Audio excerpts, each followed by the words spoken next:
Studies की और studies के बाद मैंने बैंक जॉब की। बैंक जॉब के बाद थिएटर ऑफ़र हुआ और मैंने थिएटर को ही अपनी लाइफ बना लिया। अच्छा, तो ये बैंक जॉब में आपको मज़ा नहीं आया?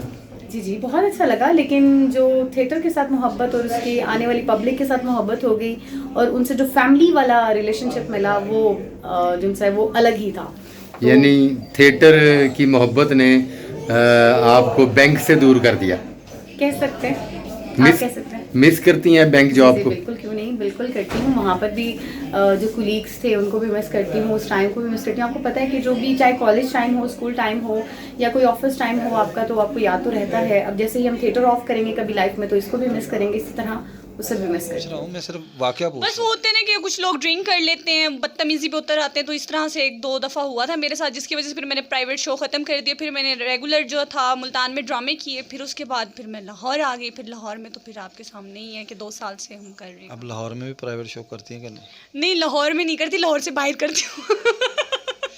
लाहौर में कोई करवाना चाह रहा हो या किसी का दिल कर रहा हो कि आपका प्राइवेट शो देखना है, क्योंकि उसमें जो ड्रेसिंग होती है और जो थिएटर में ड्रेसिंग, उसमें बहुत ज़मीन आसमान का फ़र्क होता है, तो उसके लिए वो बेचारा क्या करे। देखें जी, अगर मेरा कोई लाहौर में शो रखवाने चाहते हैं, मतलब गैदरिंग शो, प्राइवेट शो करना चाहते हैं, तो फिर मैं लाहौर में उन्हें कहती हूँ ना रखें, लाहौर से बाहर रखें, लाहौर सिटी से बाहर रखें। मैं लाहौर में नहीं कर सकती क्योंकि मैं लाहौर में काम करती हूँ। काला शाकाकू रख जी, काला शिकागो ठीक है, मैं लाहौर से बाहर आता है।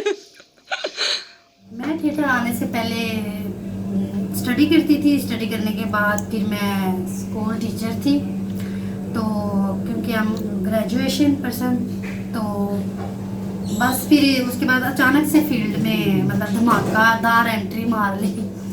सोचा नहीं था, एकदम से बस इस शोबिज़ में आ गई, जैसे मुकद्दर में लिखा होता है। जी, और मैंने मैट्रिक किया है और उसके बाद मैं घर के काम करती थी, खाना शाना बना लिया, घर के काम कर लिए और फिर इसी तरह ही अचानक से मैं भी इसके साथ फील्ड में इन हो गई। अब स्टेज ड्रामा आपको पता ही है। तो भी इसमें ऐसे आना हुआ कि सबसे पहले स्मैरन ज्वाइन की थी, फिर इसे देख के मैंने मतलब शोबिज़ स्टार्ट कर दी। और मुझे शुरू से बचपन से बहुत शौक था फील्ड का। मैडम नर्गिस मुझे बहुत अच्छी लगती हैं, बहुत अच्छी लगती थी और मैं उनको देख के मेरा दिल करता था मैं भी ड्रामों में आऊँ, मैं डांस करूँ, मैं फिल्में करूँ। तो उन्हें देख के मैंने फील्ड की ना, तो मुझे देख के सहरा ने फिर मैं उसको भी साथ ले गई। ऐसे हुआ, फिर अभी तक आपके सामने है। हमारे मोहल्ले में ना वो उस टाइम पे क्लीन बाफी, जो क्लीन नहीं बनते थे हाथ से, उसका बड़ा रूज था लाहौर में, पूरे पाकिस्तान में क्लीन घर घर में। बेशक बेशक जरूरत है। खड्डियां लगियां ने जी, क्लीना का काम, गलीचियां का भी उन्होंने कहते सन। सही। तो मेरी अम्मी ने एक बंदा उधर करता था काम, कहे यार बड़ी शरारतां करता सारा दिन, इनू नाल लै जाया कर। अच्छा, वो मैं नाल लै गया, सारे ਉਹਦੇ माँ-बाप को बंदा डरदा सी, बच्चा सी छोटा, तो मैं नाल जाके तो उन्हें मैंने काम सिखाता, तो मेरी दिहाड़ी लाती उन्हें 5 रुपये। माँ-बाप ने कहा 5 रुपये दिहाड़ी हो गई बच्चे की उस दौर में। अच्छा, मैं तुहानू गल दस रहा 80-82 दी, यानी कि तकरीबन आज से 30 साल पहले। हाँ जी। अच्छा, तो ਉਹਦੇ ਵਿੱਚੋਂ फिर मैं काम से गया, फिर मैं 7 साल कंटिन्यू क्लीना का काम, वो कलीनों का काम किया। क्लीनों का। चाह भी तुसी सुना बड़ी अच्छी बना। चाह फिर मैं पढ़ाई का, फिर मैं क्लीना के काम तो नसना शुरू कर दिता। फिर मैं होर मैं रेड़ी ला ली, दवाना बेचदा रहा, कभी आप भी टोक लेंदे से उदवाने में लोगों को दसन ਲਈ कि नहीं मिठा है। फिर कसम खानी पैंदी सी भी मिठा मैं आप खाता कि मेरी 5 सिस्टरें, अल्लाह उनकी ज़िंदगी करे, तो हम गरीब फैमिली से ताल्लुक़ था बहुत ज़्यादा। सही। तो एक मतलब ना मेरे वालिद साहब बीमार थे उस वक्त भी, तो अब तो अल्लाह उनको जन्नत में घर पे आला मुकाम, 1.5-2 साल हो गए वो हमें छोड़ के चले गए। तो मैं ना परेशान रहता था। एक मरतबा ना मैं बहुत ज़्यादा रोया मैं कहा या अल्लाह पाक, मुझे फिक्र था अपनी बहनों का, घर का, जो शुरू से नहीं होता, एक घर में से एक बच्चा निकलता है जो जिम्मेदारी उठा लेता है, वसीला बन जाता है। तो मैंने रो के दुआ की कि अल्लाह पाक इन्हों के रिश्ते भी किसी नहीं लेने, तो मेरे को घर भी इन 2 कमरे का घर है, तो असी तो खाना भी मसन के उस तरह का नहीं खाते जिस तरह का खाना चाहिए। बड़ा उस वक्त आज से कोई 20-25 साल पहले की बात मैं करूँ। तो डॉक्टर साहब यकीनन खुदा जानता है, मैं तेन झूठ नहीं बोल रहा, मैं ना रो के रोंदा ना सो गया। तो सुबह मैं उठा, मेरा दोस्त है नासिर, तो मैंने कहता यार कवेती, उदो कवेत बड़ा मशहूर सी, कवेत हिट था उस वक्त। ते कवेत जो कवेतियां दे मुंडे की मेहंदी उत्थे जाना, असीं मशहूर सी, महल्ले च जुगतां वगैरह करी दियां। ਤੇ ਉਹ ਅਸੀਂ ਮੈਂ ਕਿਹਾ ਚਲੋ ਚੱਲਦੇ, ਰਾਤ ਅਸੀਂ ਮਹਿੰਦੀ ਤੇ ਗਏ, ਅਸੀਂ ਨਾ ਉੱਥੇ ਡਾਂਸਰ ਆਏ ਸਨ, ਅਸੀਂ ਉਹਨਾਂ ਨੂੰ ਜੁਗਤਾਂ ਕੀਤੀਆਂ ਬਹੁਤ ਜ਼ਿਆਦਾ, ਡਾਂਸਰਾਂ ਨੂੰ ਬਹੁਤ ਜੁਗਤਾਂ ਕੀਤੀਆਂ। ਉਹ ਥੱਲੇ ਜੋ ਪ੍ਰੋਗਰਾਮ ਮੁੱਕਿਆ ਉਹ ਥੱਲੇ ਆਏ ਨੇ, ਉਹ ਕੈਸਟ ਡਾਂਸਰ ਸਾਹਿਬ ਬੜੇ ਕਾਬਲੇ ਇਤਰਾਮ ਹੈ, ਉਹ ਫੀਲਡ 'ਚ ਨਹੀਂ ਲੈ ਗਏ। ਮੈਨੂੰ ਕਿਹਾ ਯਾਰ ਜਿੰਨੀ ਅੱਛੀ ਤੁਸੀਂ ਗੱਲ ਕਰਦੇ ਜੇ ਤੁਹਾਨੂੰ ਡਰਾਮਿਆਂ 'ਚ ਨਾ ਲੈ ਜੀ। ਅੱਛਾ। ਤੇ ਉਹ ਡਰਾਮਿਆਂ 'ਚ ਕਹਿੰਦੇ ਲੈ ਜਾਈਏ, ਤੇ ਅਸੀਂ ਉਹ ਨਾਲ ਦਾ ਮੇਰਾ ਮੁੰਡਾ ਕਹਿੰਦਾ ਡਰਾਮਿਆਂ 'ਚ ਕੁੜੀਆਂ ਹੁੰਦੀਆਂ ਉਹ ਵੇਖ ਕੇ ਆਨੇ। ਸਹੀ। ਉਹ ਕੁੜੀਆਂ ਵੇਖਣ ਆਏ ਆ, ਤੁਹਾਡੇ ਸਾਹਮਣੇ ਬੈਠੇ। ਮੈਂ ਗਿਆ ਹਮਦਰ ਗਿੱਲਾ ਸਾਹਿਬ ਦਾ ਸ਼ਾਗਿਰਦ ਕਰਾਉਣ ਗਏ, ਉਹ ਬੜੀ ਗਏ ਸਨ। ਸਹੀ। ਉਹਨਾਂ ਨੇ ਰਸ਼ਾਦ ਕਮਾਲ ਸਾਹਿਬ ਦਾ ਕਰਾਤਾ। ਸਹੀ। ਉਹ ਰਸ਼ਾਦ ਕਮਾਲ ਸਾਹਿਬ ਦਾ ਹੋ ਗਿਆ, ਮੈਨੂੰ ਪਤਾ ਹੀ ਨਹੀਂ ਸੀ ਫੀਲਡ ਦਾ ਰਸ਼ਾਦ ਸਾਹਿਬ ਦਾ ਹੋ ਗਿਆ।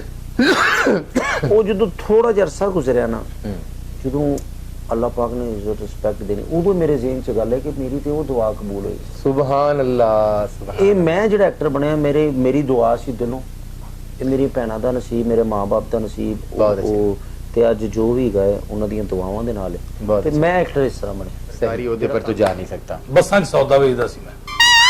बसों में ਸੌਦਾ ਵੇਚਦਾ ਸੀ। क्या, बसों में क्या बेचते थे?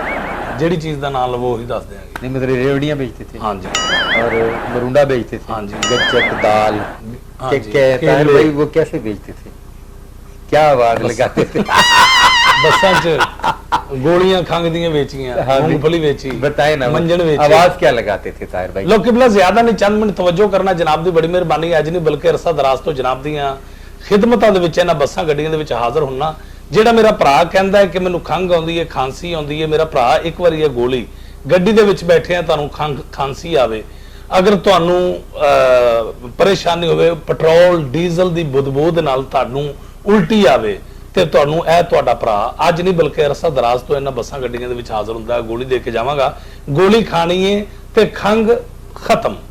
ਅਗਰ ਤੁਹਾਨੂੰ ਗੋਲੀ ਖਾਣ ਤੋਂ ਬਾਅਦ ਪੈਟਰੋਲ ਡੀਜ਼ਲ ਦੀ ਬੋ ਆਵੇ ਤੇ ਪੈਸੇ ਵਾਪਸ। ਮੈਂ ਕਿਤੇ ਜਾਵਾਂਗਾ ਨਹੀਂ, ਬੱਸ ਦੇ ਵਿੱਚ ਬੈਠਾ ਰਹਾਂਗਾ, ਸਕੂਨ ਨਾਲ ਖਾ ਕੇ ਚੈੱਕ ਕਰੋ ਇਸ ਗੋਲੀ ਦਾ ਰੇਟ ਹੈ ਉਸ ਦੌਰ ਦੇ ਹਿਸਾਬ ਦੇ ਨਾਲ ਜਿਹੜਾ ਰੇਟ ਹੁੰਦਾ ਸੀ ਇਹ। तो ਉਹਨੂੰ ਕਹਿੰਦੇ ਨੇ ਤੋੜ ਮਾਰਨਾ, ਜਿਹੜਾ ਪੈਸੇ ਦੱਸਣਾ ਹੁੰਦਾ ਨਾ ਉਹਨੂੰ ਕਹਿੰਦੇ ਨੇ ਤੋੜ ਮਾਰਨਾ। ਠੀਕ ਹੈ। ਇਹਦਾ ਇਸ ਪੈਕਟ ਦੀ ਕੀਮਤ ਹੈ 10 ਰੁਪਏ 10 ਰੁਪਏ 10 ਰੁਪਏ। ਆਇਆ ਭਾਈਜਾਨ, ਆਇਆ ਭਾਈਜਾਨ, ਉਹ ਆਇਆ ਭਾਈਜਾਨ ਐਵੇਂ ਵੀ ਕਹਿ ਦਿੰਦਾ, ਵਿੱਚ ਕਦੀ ਕਦੀ ਆਪਣਾ ਬੰਦਾ ਵੀ ਬਾਤ ਦਿੰਦਾ। ਅੱਛਾ ਠੀਕ ਹੈ। ਉਹ ਪਿੱਛੇ ਬੈਠਾ ਹੁੰਦਾ 10 ਰੁਪਏ, ਉਹ ਸਮਝ ਲਓ ਛੇੜ ਹੁੰਦੀ ਹੈ। ਸਹੀ, ਬਿਲਕੁਲ। ਉਹ ਜੇ ਇੱਕ ਬੰਦੇ ਨੇ ਲੈ ਲੈਣ ਤਾਂ ਨਾਲ ਵਾਲਿਆਂ ਨੇ ਵੀ ਛਿੜ ਗਏ, ਸਾਰੇ ਛਿੜ ਗਏ। ਜਿਵੇਂ ਮੈਨੂੰ ਕੈਨੇਡਾ ਇੱਕ ਸਿੱਖ ਨੇ ਇੰਟਰਵਿਊ ਕਰਦਿਆਂ ਕਿਹਾ, ਉਹਨੇ ਕਿਹਾ ਜੀ ਮੈਂ ਸੁਣਿਆ ਝੂਠ ਨਾ ਬੋਲਣਾ, ਤੁਸੀਂ ਬੱਸਾਂ 'ਚ ਸੌਦਾ ਵੇਚਦੇ ਰਹੇ ਹੋ? ਮੈਂ ਕਿਹਾ ਹਾਂਜੀ। ਅੱਛਾ। ਤੇ ਮੈਨੂੰ ਕਹਿੰਦੇ ਬੜੀ ਗੱਲ ਹੈ, ਤੁਸੀਂ ਲੁਕਾਉਂਦੇ ਨਹੀਂ? ਮੈਂ ਕਹਿੰਦਾ ਮੈਂ ਨਹੀਂ ਲੁਕਾਉਂਦਾ, ਮੈਂ ਆਪਣੀ ਔਕਾਤ ਨਹੀਂ ਭੁੱਲ ਸਕਦਾ। ਬਹੁਤ ਅੱਛਾ, ਵਾਹ। ਤੇ ਮੈਨੂੰ ਕਹਿੰਦੇ ਤੁਹਾਨੂੰ ਕੈਨੇਡਾ ਆ ਕੇ ਕਿਹਦਾ ਲੱਗਿਆ? ਮੈਂ ਕਿਹਾ ਜੀ ਜਿਹਨੂੰ ਬੰਦਾ ਕੰਡਕਟਰ, ਜਿਸ ਬੰਦੇ ਨੂੰ ਕੰਡਕਟਰ ਬੱਸ ਦੇ ਵਿੱਚ ਨਾ ਚੜਨ ਦੇਵੇ, ਉਹ ਜਹਾਜ਼ 'ਚ ਬਹਿ ਕੇ ਕੈਨੇਡਾ ਆ ਜੇ। फिर अल्लाह ने आपको अरूज दिया और आपने पाकिस्तान के थिएटर हालों में खसूसन लाहौर के हालों में राज किया।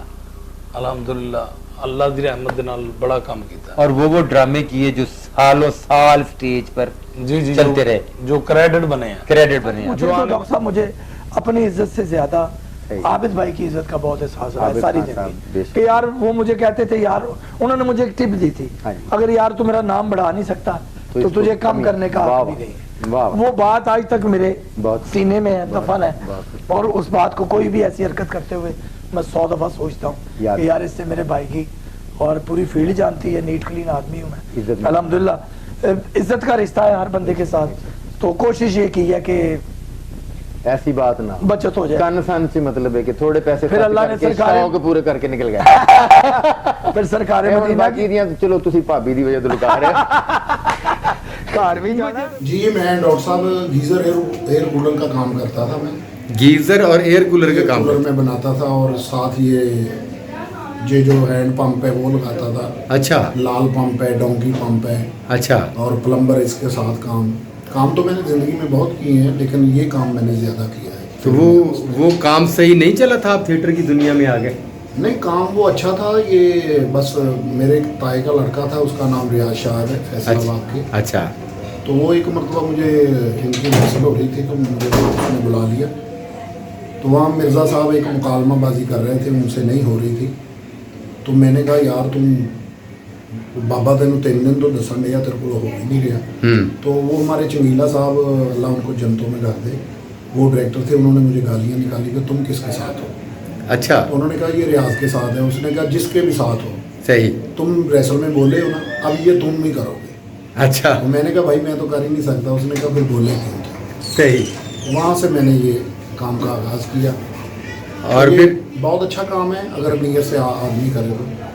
थिएटर की दुनिया में इतनी पजीराई मिली कि आपने फिर वो गीज़र और कूलरों का काम छोड़ दिया। जी मैंने फिर वो छोड़ दिया। तो जिन जिन घरों में आपने गीज़र और कूलर लगाए वो तो आज तक आपको याद करते होंगे। जी ये वो मरहूम मेरे उस्ताद जी उन्होंने मेरा बड़ा साथ दिया। फिर हमारे फैसलाबाद जो समनाबाद है उसमें तो गली गली में मैंने गीज़र ठीक किए हैं, वहाँ सबको पता है। अच्छा जी। बड़े धक्के खाते हैं जी। धक्के खाने के अलावा क्या करते थे? ताने सही थे सन लोगों के भी की करता भी कभी कोई नौकरी कर ली, कभी कोई नौकरी कर ली। एमको टाइज भी लगा रहे हम। अच्छा। हाँ जी, फिर वापरा भी लगा रहे हैं। वापरा में भी लगे रहे हैं? हाँ जी, वापरा दे माशाल्लाह थोड़ा ही अरसा होया ते पहली गाल घरों पई ते नौकरी छड्ड सकी मुझी। तैनूं पता मैं झूठ नहीं बोलदा। अच्छा। वो पखा लैके गए नानी दे घर, अपने हत्थां नाल पखा लाया। नानी पखा लाउण लगी तो बत्ती जली, कहंदी बच्चे मर जाण वापरा वालियां दे। सारा इस्तीफा देता। अच्छा। मैं कहा लोकी गालां कढदे हुंदे घरों पैण लग पईयां। अच्छा जी। तो इसलिए आपने वापडा की नौकरी छोड़ दी? जी, वापडा की नौकरी छोड़। तो फिर कोई काम नहीं किया, सीधा थिएटर ड्रामों में आ गए? थिएटर, सिर्फ थिएटर। अब आपको याद आती है वो वापडा की नौकरी, वो छोटे मोटे काम जो पहले किया करते थे आप? हाँ जी, आंदियां ने यादां कि दुकान दी पाई रखी परचून दी, बड़ा बड़ा स्टोर बनाई रखिया। अच्छा। फिर एक वक्त ऐसा आया कि दुनियादारी तो अक के सहरी दा अफतारी रहे तमाम, यानी कि पकौड़े समोसे भी बेचे। अच्छा। वाह। क्योंकि शोबिज़ दी दुनिया बड़ा कुछ सिखांदी नशेबो फराज, ते ओही मुशाहिदा च काम आंडिया स्टेज ते। थैंक यू वेरी मच चंद साहब, बहुत शुक्रिया।